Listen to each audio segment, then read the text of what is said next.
Selamat mendengarkan podcast ini. Ketika kita masih belum dewasa rohani, kita merasa berat memiliki permintaan dan berharap permintaan kita dikabulkan. Tetapi ketika kita mulai bertumbuh dewasa, kita akan belajar sifat hakikat Allah serta kedaulatannya. Di dalam diri Tuhan itu ada rule, ada tatanan. Allah tidak mungkin menyalahi tatanannya. Allah punya tatanan, dia tidak mungkin memberi sesuatu yang membahayakan. Tidak mungkin. Jadi yang penting kita sekarang mengerti sifat hakikat Allah. Jadi tidak sembarangan kita minta. Kalau kita berkata minta dalam namaku, Tuhan akan mengabulkan. Ayat sebelumnya Anda harus melihat, kalau kau tinggal dalam aku dalam kamu. Kamu mesti mengerti dulu kehendakku. Lalu kita telah kupas juga firman Tuhan yang mengatakan kalau ada dua orang di antara kamu berkumpul, aku akan hadir, dan kalau sepakat minta, aku akan mengabulkan. Itu konteksnya bukan permintaan. Konteksnya adalah mengenai kalau ada masalah dalam jemaat, kamu panggil dia 4 mata. 4 mata dia tidak mau mengerti, kau panggil saksi. Sudah dipanggil saksi masih tidak mau mengerti bahwa itu di tengah-tengah jemaat. Lalu baru muncul, kalau kamu berkumpul 2 orang lebih dalam namaku. Itu bukan soal permintaan, soal penyelesaian masalah yang timbul dalam jemaat. Dan Tuhan adalah gembala, pemimpin gereja. Pasti Tuhan akan menyelesaikan. Nah itu dipelintir ayat itu. Lalu orang berkata, yuk kita berdoa, yuk kumpul rame-rame ya. Kalau 2 orang jadi jawab, apalagi 20, apalagi 2000 kita keroyok Tuhan. Ini kan tidak benar, saudaraku. Saya juga telah menjelaskan Lukas 18 mengenai janda dan hakim yang tidak peduli Tuhan dan tidak peduli siapapun. Betul? Itu bukan soal permintaan yang bertalu-talu terus-menerus. Minta pagi belum dijawab, minta siang belum dijawab, minta sore belum dijawab, minta malam belum dijawab, sodok lagi pagi hari atau dini hari. Bukan begitu. Seakan-akan Tuhan bisa dipengaruhi. Bukan begitu. Maka ada doa yang disebut berantai. Jam 6 sampai jam 7 siapa, 7 jam 8 siapa. Bukan tidak boleh doa berantai, bukan. Tapi jangan berpikir bahwa Tuhan bisa diatur oleh umat. Nah kalau kita dewasa mengerti sifat hakikat Allah, kita tidak begitu. Kita akan mencoba untuk mengerti kehendak Tuhan. Karena Tuhan itu berdaulat penuh, ya. Allah tidak bisa dipaksa. Kalau saudara mengutip Yakobus pasal 5 yang firman Tuhan mengatakan doa ya, yang sungguh-sungguh dengan iman akan membuat orang sakit sembuh. Kalau dia berdosa Tuhan ampuni. Itu konteksnya adalah untuk kepentingan Tuhan. Karena apa? Tuhan Yakobus mengutip Elia kok begitu hebat. No. Elia bertindak di dalam kehendak Allah. Anda tidak bisa paksa Tuhan menyembuhkan si A. Kalau dia memang sakit karena dia ceroboh atau karena hukuman, Nggak bisa dirubah. Kalau dulu kan kita nggak mau tahu, pokoknya sembuh aja. Nah, kita makin dewasa, bukan tidak percaya mujizat, bukan tidak yakin mujizat masih ada. Kita semakin dewasa, kita objek iman kita bukan kesembuhan, tapi kehendaknya. Dari objek iman itu mujizat, perkara ajaib, hal spektakuler, kita pindah pribadinya. Bukan berarti lalu tidak ada perkara ajaib dan mujizat, bisa saja. Tapi orang yang sudah sampai pada level itu, kalaupun mengadakan mujizat, pasti tidak menjadi sombong. Pasti semua diarahkan untuk kemuliaan Allah. Dan yang paling hebat, saudaraku, pribadinya bisa dinikmati Tuhan. Pribadinya bisa dinikmati Tuhan. Saya belum pernah berdoa untuk orang buta melihat. Tapi pada waktu itu kejadian, waduh, betapa bangganya saya. Wah, rasanya saya mau mengatakan, nih hamba Tuhan yang diurapi.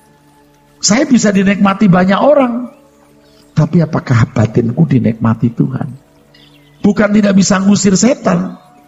Dulu di Petamburan saya buka jas, saya kebut begini jatuh orang-orang. Sampai disebut pendeta wus-wus. Oh hebat. Ngusir setan dari jauh. Oh hebat. Tapi siapa yang bisa baca hati saya? Nggak bisa dinikmati saya oleh Tuhan. Nah sekarang kita mesti belajar untuk bisa dinikmati oleh Tuhan. Oke? Nah Bapak Ibu saudara sekalian, itu kebenaran-kebenaran yang kita telah pelajari. Nah sekarang kita berlanjut lagi saudaraku ya. Salah satu yang merusak kehidupan iman yang murni orang percaya adalah konsep yang salah mengenai doa. Ternyata banyak pengertian yang salah mengenai doa dalam kehidupan orang percaya. Dan konsep itu lahir dari pengaruh agama-agama di luar Kristen. Hal inilah yang tidak secara proporsional diajarkan kepada jemaat Tuhan. Untuk itu ada dua catatan penting di sini, saudaraku. Pertama, harus diajarkan bahwa Tuhan adalah Tuhan yang menjadi sumber kehidupan, bukan sumber kebutuhan. Saudara mau jadikan Tuhan sumber kehidupan, sumber kebutuhan. Masalahnya manusia sering tidak bisa membedakan mana keinginan, mana kebutuhan. Yang dianggap kebutuhan itu seringkali lahir dari keinginan. Yang kita sebut kebutuhan itu adalah segala sesuatu yang berguna untuk pekerjaan Tuhan. Kita kan membicara yang ideal ya saudara, amin. Yang ngomong juga belum sempurna, tapi no choice, no way, harus masuk ke sini. Semua yang kubutuhkan adalah semua yang mendatangkan senyumnya Tuhan. Orang yang bisa membuat senyum Tuhan akan mati dengan senyum. Oke? Jadi saudara, apa yang saudara ingini, haruslah apa yang Tuhan ingini. Karena kita mestinya sudah sampai taraf tidak berhak punya keinginan. Oh, namanya manusia Pak, maksudnya nggak boleh punya keinginan. Oh ya, memang manusia tidak boleh tidak punya keinginan. Tetapi keinginanku, artinya bejana jiwaku kubuka, supaya bisa menerima semua apa yang Tuhan ingini dan kehendaki. Sehingga makananku adalah melakukan kehendak Bapa dan menyelesaikan pekerjaannya. Oh itu berat, bahkan mustahil. Tetapi Tuhan akan menolong kita saudara sekalian. Nanti sampai kita itu belajar untuk sungguh-sungguh hanya mau melakukan keinginan Tuhan. Dan kalau kita sudah melakukan keinginan kita sendiri tersiksa. Aduh kenapa aku mencari kesenangan ini? Sakit nanti, jadi luka kita. Tuhan itu sumber kehidupan, bukan sumber kebutuhan. Kecuali memang yang saudara butuhkan itu semua untuk kemuliaan Tuhan. Engkaulah sumber kehidupanku Tuhan, kebahagiaanku, kesenanganku. You yourself. Bukan aku butuh rumah, mobil, aku senang kalau aku sudah punya rumah, aku senang kalau punya posisi ini. Enggak. Engkau kebahagiaanku tuh. Ini ngomong nih gampang ya, tapi prakteknya setengah mati ya saudaraku. Kalau orang masih punya banyak keinginan saudara, itu nggak pengen ketemu Tuhan. Sama kalau saya sudah mulai punya keinginan, nggak pengen ketemu Tuhan. Sungguh, nggak pengen. Kalau kita sudah jalan sejauh ini ya harus berani sih. Ya, Tuhan sumber kehidupan, bukan sumber kebutuhan. Kecuali, ya tak? Semua yang kita butuhkan untuk kemuliaan Tuhan. Sumber kehidupan artinya dia kebahagiaan kita, dia sukacita kita. Makanya kalau orang mengerti sifat hakikat Tuhan dan kedaulatannya, tidak gampang minta ini minta itu, minta bro, minta ini. Itu kuno ya, 30 tahun yang lalu, 20 tahun yang lalu, 10 tahun yang lalu kita itu begitu model Kristennya. Sekarang modelnya tidak begitu lagi saudara. Ya, setuju saudara? Yang kedua, bahwa Tuhan adalah Tuhan yang berdaulat penuh atas dirinya sendiri. Dalam hal yang kedua ini, Tuhan tidak dapat dibujuk atau dipengaruhi oleh faktor apapun di luar dirinya. Nah kalau sudah mengerti ini, kita kenapa mesti ngotot dalam nama Yesus? Aku minta dalam nama Yesus. Itu karena memang sudah salah mengerti ayat-ayat Alkitab itu. Salah memahami dia. Betapa pentingnya ini diajarkan ke pendeta-pendeta saudara. Ya. Nggak jadi miskin kalau kita ikuti jalan ini. Selama ini doa dimengerti sebagai permintaan. Konsep ini membutakan mata pengertian orang percaya sehingga tidak mengerti bahwa Tuhan adalah sumber kehidupan. Sumber kehidupan tidak sama dengan sumber kebutuhan. bahwa Tuhan akan memenuhi segala sesuatu yang menurut kita sebagai kebutuhan. Sumber kehidupan artinya bahwa sukacita hidup, suasana jiwa ditentukan oleh hubungan intim kita dengan Tuhan. Ini mah sulit saudara, prakteknya sulit, tapi kita harus berani. Saya terus terang ya maksa. Kalau nggak maksa nggak bisa. Aku bahagia karena ini, aku bahagia karena itu, aku bahagia karena... Udah terlalu lama hidup dengan cara anak dunia. Saya dipaksa masuk ke wilayah ini. Entah itu dianggap baik atau tidak baik, terserah deh. Pokoknya hasilnya, Tuhan, aku udah patah hati dengan dunia. Aku memilih melakukan kehendak-Mu. Udah. Kalau aku salah, ampuni. Kalau Tuhan mau paksa-paksa, Tuhan. Dan Tuhan cakap dalam membangun hubungan ini. Sumber kehidupan berarti bahwa manusia tidak dapat hidup tanpa persekutuan yang benar dengan Dia. Jadi apapun kondisi kebutuhan jasmani kita, seharusnya tidak terlalu mempengaruhi suasana jiwa kita. Apapun. Ya ini ngomong sih gampang ya, tapi prakteknya tidak gampang. Yang tidak punya rumah ya nggak usah gelisah. Nggak punya rumah pribadi. Yang gajinya ya pas-pasan, nggak akan pernah punya mobil. Ya tidak apa-apa. Yang belum punya jodoh atau belum punya anak, ya tidak usah gusar. Bahkan sampai kedewasaan tertentu, suasana jiwa seseorang tidak terpengaruhi oleh pemenuhan kebutuhan jasmaninya sama sekali. Kita bicara soal kedaulatan Allah kok sampai di sini Pak? Iya, ini bertalian. Ini pertemuan yang ke-21. Luar biasa saudara. Sebab toh akhirnya coba saudara ya, saya ingatkan, kita itu datang sendiri pulang sendiri. Ingat tuh, nggak bawa apa-apa juga. Kita mulai memproklamirkan hal ini di sini, dan saudara akan memproklamirkan di tempat saudara masing-masing dengan perkataan dan perbuatan. Orang yang sudah mati sama orang yang masih hidup itu beda. Beda. Orang yang sudah mati dan orang yang masih hidup itu beda. Beda. Ambisinya beda. Ya.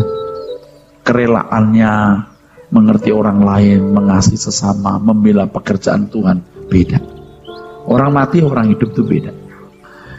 Bagaimana mempertahankan harga diri dan lain sebagainya. Orang mati dan orang hidup itu beda. Kita harus mati sebelum mati.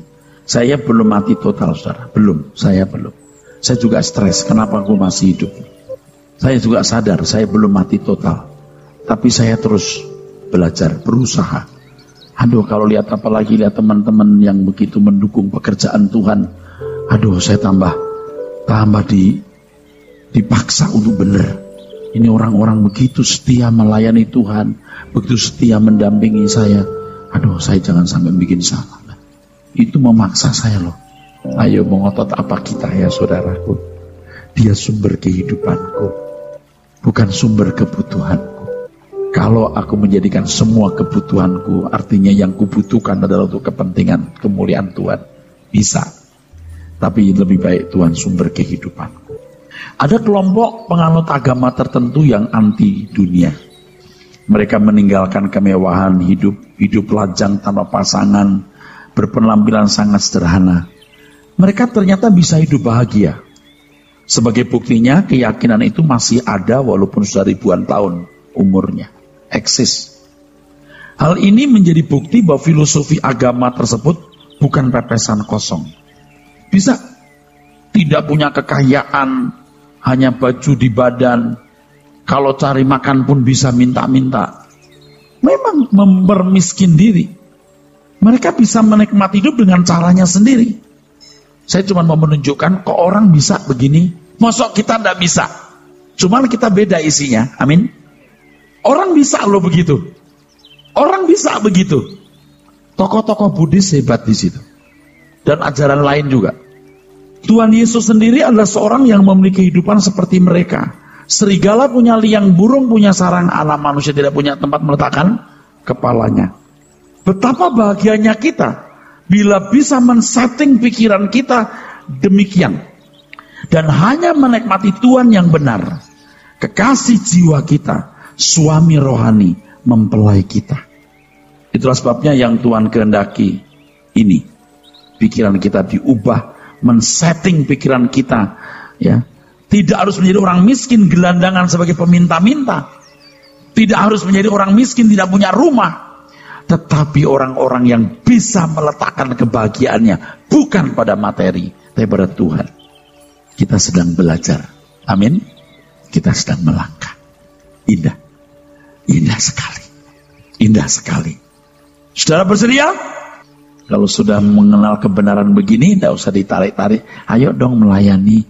Ayo dong dukung sumbang gereja. Tidak perlu. Tidak usah diminta. Anda lihat orang susah di sekitarmu, keluarga besarmu kekurangan. Tidak usah diminta. You mesti ngerti. Hidupmu seperti anggur terculah roti yang terpecah. Sumber kebutuhan artinya bahwa segala sesuatu yang kita butuhkan dapat kita peroleh dari Dia. Kelihatannya ini benar, tapi sebenarnya tidak tepat. Memang ada sesuatu yang kita harus peroleh dari Dia. Ini biasanya kebutuhan jiwa kita yang dunia tidak bisa penuhi.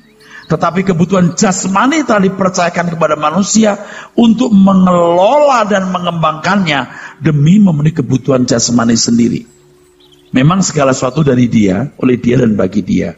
Tetapi kebutuhan jasmani telah dipercayakan kepada manusia.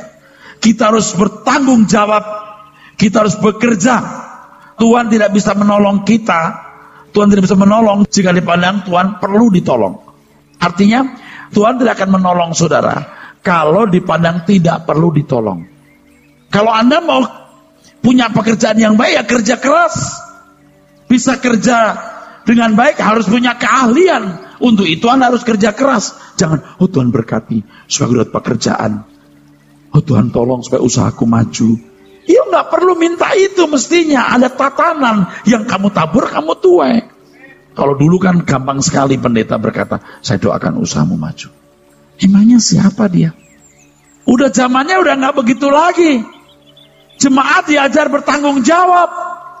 Saya yakin orang-orang yang lurus hatinya pasti diberkati Tuhan. Dan saya juga punya banyak sahabat dan teman-teman yang mendukung pekerjaan Tuhan. Usahanya seakan usaha saya, walaupun saya nggak punya saham apa-apa di situ. Tapi saya bilang Tuhan, jangan ada apa-apa dengan orang ini. Itu hatiku. Dan saya melihat bukti Tuhan nggak permalukan, sudah. Aku sudah lihat bukti Tuhan tidak permalukan. Itu udah usah kita ngomong dah, ya. Tapi harus rajin, giat. Seperti kondisi ekonomi Indonesia ini kan dosa komunitas. Kita pun kena imbasnya. Ya udah. Dulu kita doa bersama. Karena firman Tuhan mengatakan kalau kamu bersatu hati, doa untuk negeri ini akan dipulihkan. Itu untuk Yehuda bukan untuk Indonesia. Wah, doa kenceng banget itu. Pendeta-pendeta tetap sampai hari ini krisis. Dolar terus menembus angka 8, 9, 10 sampai sekarang 13 karena masuk angka 14. Waduh, gawat. Coba dari dolar 1.800, 2.000 sampai sekian. Beras saja kita mesti beli dari Vietnam. Nggak usah beras, tempe, kedelai. Dulu kalau kita bilang bangsa tempe itu rendahnya. Bikin tempe aja kita nggak bisa, bro. Kita impor dari Amerika dan Cina. Ya gimana mau diberkati kalau mentalitasnya buruk? Biar semua pendeta berdoa, puasa. Tuhan gak bisa dipaksa. Karena Tuhan punya tatanan dalam dirinya. Amin. Semua itu indah. Tinggal bagaimana Anda memandang. Oke? Tergantung persepsi kita. Sering terjadi orang-orang Kristen yang memaksa Tuhan untuk merusak hukumnya sendiri. Tuhan memberi tanggung jawab manusia untuk mengelola bumi. Manusia harus bertanggung jawab. Tapi manusia telah merusak sendiri buminya dan makin merusak. Manusia harus bergumul untuk menjawab kebutuhannya sendiri. Tuhan sudah memberikan tubuh dan pikiran yang sehat, pasti juga peluang. Tentu harus mengembangkan peluang-peluang itu. Pengembangan peluang dan tanggung jawab tidak bisa diganti dengan doa. Kecuali untuk kondisi ekstrim. Untuk kondisi ekstrim. Tapi itu pun juga yang saya pahami untuk orang-orang Kristen yang gak dewasa. Misalnya musim kering. Oh kita doa supaya Tuhan mendatangkan hujan. Oh doa puasa hujan turun. Tapi Kristen dewasa kan begini. Ini ladang-ladangnya Tuhan. Tanahnya Tuhan. Tubuhku bait Roh Kudus. Tuhan mau bikin kering, monggo. Tuhan bikin hujan, monggo. Kalau ini panen bagus, Tuhan untung. Panen nggak bagus, ya terserah Tuhan. Jadi kita tidak seperti dulu, wah kita doa puasa, supaya Tuhan turunkan hujan. Kita punya kepentingan apa dengan ladang ini? Ini ladang milik Tuhan. Saudara punya toko, ya kerjakan dengan maksimal. Buka pagi, tutup malam. Pokoknya kerja dengan baik. Cukup. Oh, Tuhan tolong, jangan sampai bangkrut. Ini toko siapa kau begitu kamu? Kamu punya agenda sendiri tuh. Makanya kalau ada orang ya, saudaraku, bilang, Pak Pendeta, doakan usaha saya maju. Oh amin. Tapi ingat loh, ingat ya, hidupmu itu milik Tuhan. Usahamu milik Tuhan. Saudara ngerti ya, saya ngomong ya. Kalau dulu satu kampung, wah ini kekeringan, wah kita doa. Nyanyi aja sudah. Begitu kekeringan. And sing my soul, my Savior come to me. Gitu aja. How great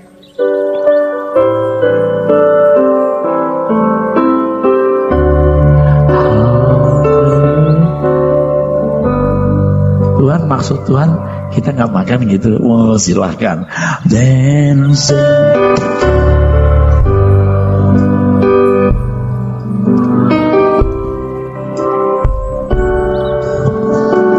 Sambil perut lapar ya.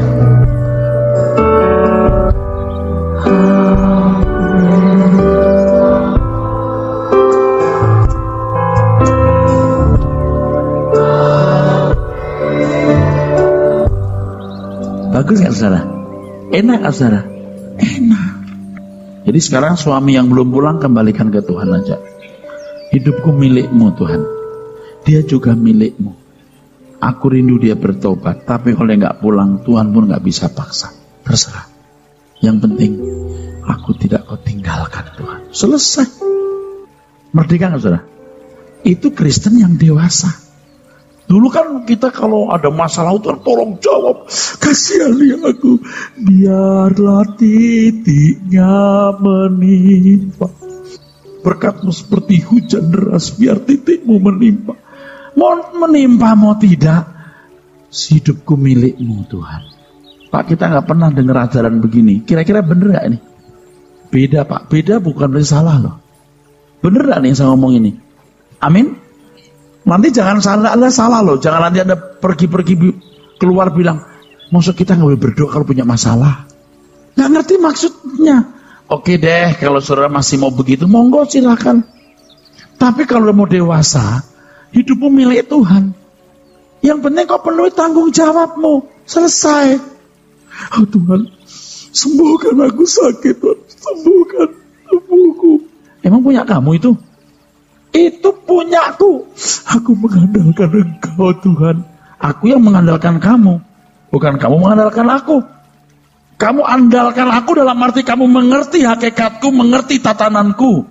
Aku titipkan tubuh ini kepadamu. Aku mengandalkan Engkau untuk merawat tubuh itu.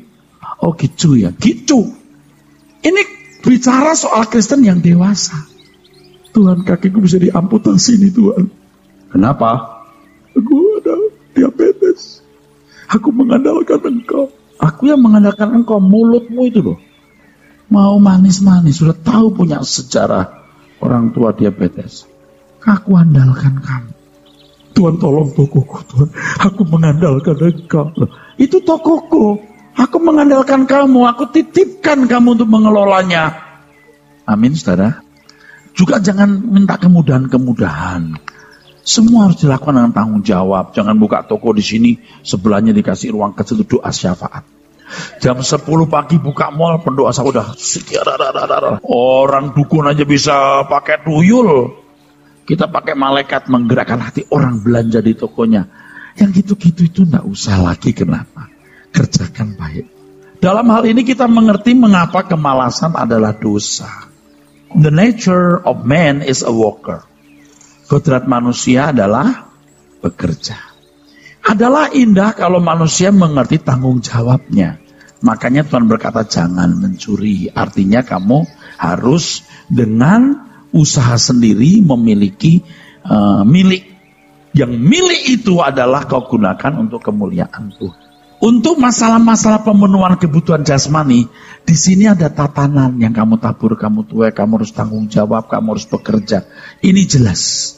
Tuhan adalah kehidupanku, bukan sekedar kebutuhanku dalam arti apa yang ku anggap sebagai kebutuhan. Dulu kita begitulah saudaraku. Tuhan, aku mengandalkan Engkau. Engkaulah kebutuhanku. Artinya untuk menjawab masalah pemenuhan kebutuhan jasmani, tangan-Mu Tuhan. Padahal Tuhan sudah punya tatanan. Kamu kerja keras, kamu tidak malas, kamu bisa meraih apa yang Tuhan telah sediakan. Kalau untuk sukacita damai sejahteramu hanya satu, Tuhan pribadi. Dan ini disebut sebagai Tuhan adalah kehidupanku. Ya. Nah, orang-orang yang tidak mengerti kebenaran itu, orang-orang yang merusak hakikat Tuhan. Pak, saya belum dapat jodoh, Pak. Oke, doa puasa ya, Senin Kemis ya. Dulu kita begitu tuh, ngajarinnya. Senin Kemis ya. Atau begini, kalau kamu dapat jodoh, kamu mutih. Mutih itu makanan serba putih. Nasi putih saja. Bengkoang. Lama-lama bedak juga itu. Ini apa sih? Itu kejawen. Loh, itu saya sih sudah mendengar begitu. Di gereja bisa masuk begitu tuh nggak ngerti saya. Tuhan itu punya rencana. Siapa tahu kamu tidak diperkenan menikah seperti Paulus misalnya. Jadi karena Tuhan punya rencana ini dalam hidupmu, yang kamu tanyakan, Tuhan aku menikah enggak? Itu bukan aku belum menikah Pak Pendeta. Doakan. Saudara menikah malah nanti celaka. Dapat jodoh yang salah. Baru Anda menyesal. Kenapa aku menikah? Kalau aku tahu, aku kawin sama bajingan itu. Lebih aku tidak kawin seumur hidup. Baru menyesal. Kupikir dia pendekar, ternyata penjahat. Karena Anda pikir kalau nggak nikah itu rasa nggak lengkap hidup. Tuh salah saudaraku. Kalau memang Tuhan menghendaki Anda menikah, menikah. Kalau tidak, Tuhan kehidupanku. Bukan Tuhan kebutuhanku. Aku butuh apa? Dalam nama Yesus. Itu jadi salah. Seakan-akan nama Yesus seperti yang saya ajarkan beberapa waktu yang lalu di sini, seperti password untuk membuka gudang harta karun Alibaba. Dalam nama Yesus. Bukan hanya dalam nama Yesus, tapi dalam nama Yesus. Jadi Bapak di surga, aku minta dalam nama Yesus. Jadi nama Yesus kayak peluru. Jadi kalau kehendak Tuhan, ya jadi. Kalau bukan kehendak Tuhan, jangan dipaksa. Ya, jangan main dalam nama Yesus. Karena belum punya jodoh ada cewek lewat dalam nama Yesus. Allah punya tatanan. Yang saya mau sampaikan ini penting. Tatanan secara umum Anda tahu. Amin ya, jelas ya. Dan di setiap pribadi Allah punya rencana. Rencana itu bisa menjadi tatanan. Walaupun bersifat lebih fleksibel. Kalau tatanan secara umum itu tidak fleksibel. Itu mutlak. Tetapi kalau secara pribadi Allah punya rencana yang sama dengan tatan. Sebaiknya kamu begini. Ada beberapa kemungkinan yang bisa dialami seseorang. Dan Tuhan itu memberikan beberapa opsi. Opsi A, opsi B, opsi C, D, E. Ini nilai yang terbaik 100, ini 90, 80, 70, 60 dan seterusnya. Tuhan mau kamu ini, kita ini. Ikuti rencananya. Ikuti tatanannya. Mirip dengan kata tatanan. Tetapi fleksibel. Kalau kamu nggak mau ini, ya oke, ambil ini. Nggak mau ini, oke, silakan ini. Sama dengan ya, kamu menikah atau tidak? Ya, tidak.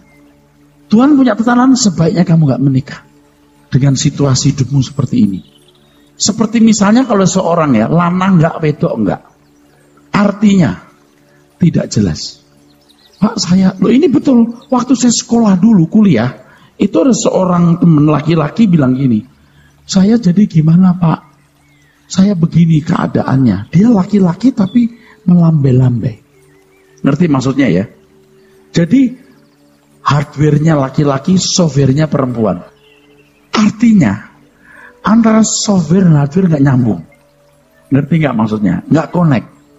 Jadi gimana? Ya udah nggak usah nikah, yuk. Tidak nikah. Nggak masalah. Dengan karakter seperti ini kamu lebih baik jadi penginjil keliling misalnya. Tidak usah nikah. atau kamu kerja bidang ini, bisa. Jadi kalau saudara melihat ada orang-orang seperti itu, mestinya kita tidak menghukum. Dia tidak mengendaki itu. Ada lagi yang softwarenya perempuan, hardwarenya laki-laki. Jadi gedebuk-gedebuk. Kita tidak boleh ngeledek. Wah, kamu melambai ya, misalnya nih ya. Hardwarenya misalnya laki tapi softwarenya tidak. Iya. Kalau ya, siapa? A, B, C, D, E. A, Ati. B, Betty. C, Cynthia. D, Deno. E, Elis. Ini ada nilainya. Kamu kawin sama ini, Deno, waduh, min 30. Sama Elis 90 plus. Sama Betty 70. Ada nilainya. Tapi Deno, biarpun 30, wajahnya bagus. Hati bisa diubah, Pak. Wajah nggak bisa diubah. Salah, kamu salah. Wajah sementara, hati kekal. Iya, iya. Wajah bisa diubah, tapi sementara. Tetap tua juga, akhirnya jelek juga. Betul nggak? Tapi hati itu bawa kekekalan. Nih yang belum pernah nikah ya, yang belum pernah nikah nih. Tanya yang pengalaman. Setelah nikah itu 24 jam, itu bergaul hidup tiap hari. Di ruang makan 2 jam, jalan-jalan 6 jam. Di ranjang cuma setengah jam.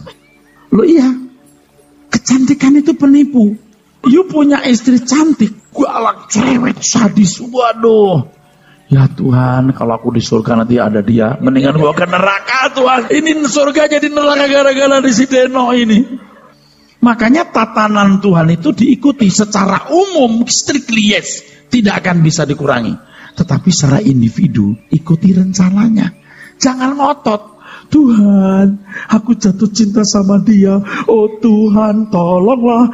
Aku cinta dia. Maksudnya tolong itu apa? Aku cinta dia. Maksudnya biar dia juga mau sama saya. Tuh, salah kan? Ngotot. Tuhan, aku cinta sama dia. Aku harus dapat dia, Tuhan. Terus difoto jepret. Tuhan tahu nak, wanita itu gak baik untukmu. Kamu punya orang tua takut Tuhan, melayani Tuhan.